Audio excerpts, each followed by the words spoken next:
Upat ka mag-igsoong menor de edad sa Lanao del Sur nga biktima sa giingong sexual abuse na rescue sa NBI Iligan District. Ang mga sospek ig-agaw lang sabkono sa mga biktima. Ang detalye sa report ni James Paulo Yap, exclusive.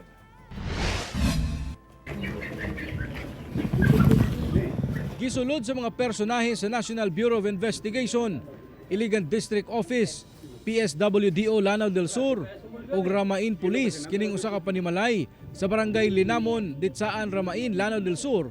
Pasado alas 10 sa buntag adlong Huwebes, tumong niini nga ma-rescue ang upat ka mga mag-igsoong menor de edad nga biktima kuno sa sexual exploitation kung nasa paryente lamang ang mga sospek. Sumala sa NBI Iligan District, nagpatabang kanila ang usa ka biktima nga si alias Jane, 17 anyos, nga makadagang higayon kunong gi-rape sa iyang mga ig-agaw. Nangyari po yung unang pang-abuso noong taong 2017.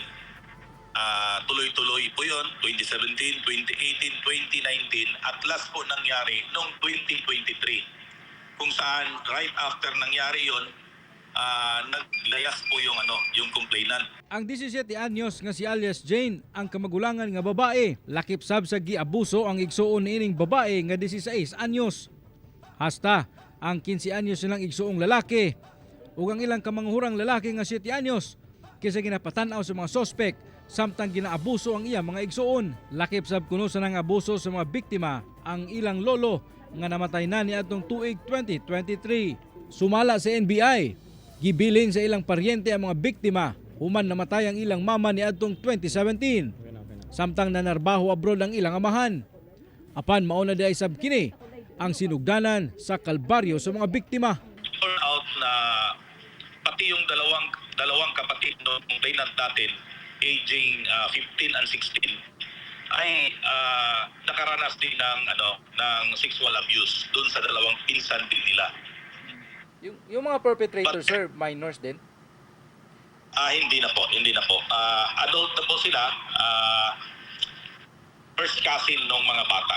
Wala na naabtan sa NBI ang duha ka mga sospek nga padayon karong ginapangita. Ginaandam na sab sa NBI ang kasong RA 8353 o ang anti-rape law nga ipasaka batok sa mga sospek. Samtang dali nga gidala sa Municipal Development Office sa Ramain, Lanao del Sur ang mga biktima aron ipailawom sa stress debriefing ug medical intervention.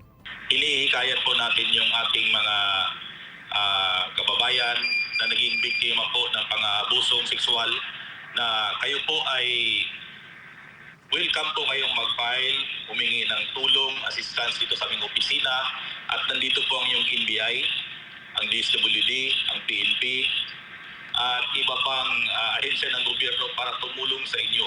Ako si James Paulo Yap para sa One Mindanao.